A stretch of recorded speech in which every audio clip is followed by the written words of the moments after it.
We have the ejaculate here that we collected on the bull. We'll simply remove this collection sheath, and we use a small pipette to withdraw just a small drop of semen. You don't want a large drop. You put it on a microscope and lay a cover slip over it so that you can actually see those sperm cells moving. On a low power objective on these scopes, you get just what we call a gross assessment of motility and perhaps concentration.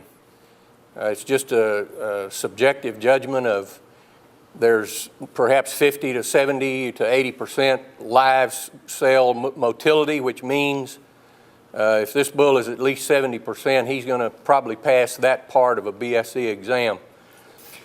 Anything below 70% is a problem because those bulls, it has been shown, do not inseminate or settle many cows.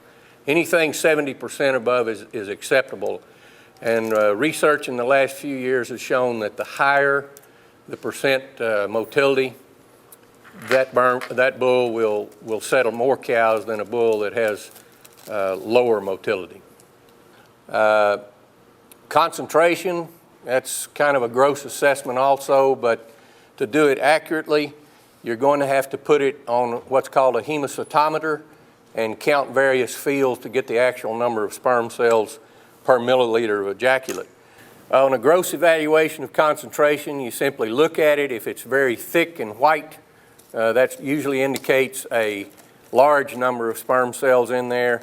If it happens to be just merely cloudy and you can almost see through the ejaculate, you probably haven't got many sperm cells, and it's very thin and watery, you either have no sperm cells or so few that you could even count them.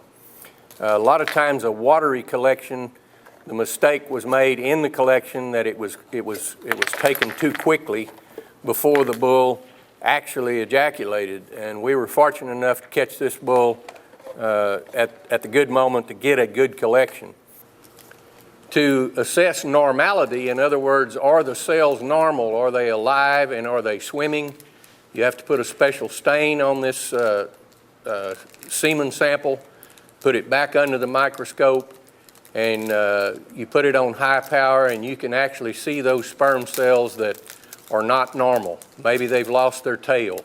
Maybe they have a crooked tail. They could, in some cases, have two sperm heads on a tail. They also, especially in immature bulls, you'll have what's called a cytoplasmic droplet down the tail.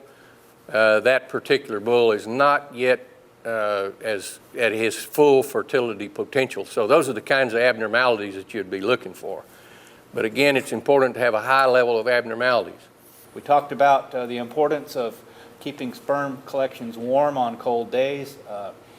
If you were to collect a bull on a cold day and look at him under a microscope and he had cold shock on the semen, the first thing you would notice would be a bunch of immobile or slightly mobile, just barely wiggling sperm cells, and a lot of them would have coiled tails. If you see that, I would definitely think about recollecting that bull. That also brings to mind, we can usually pass a bull like him on one good collection. I would say so far he is a satisfactory potential breeder. If a bull fails a BSE, I'm certainly not going to fail him on just one breeding soundness examination. I'm going to get him back in either later that day or maybe in a week or two, young bull like him, maybe in a month or two, and reevaluate him, because things can change, and sometimes we just get a bad collection on these bulls. So that's important.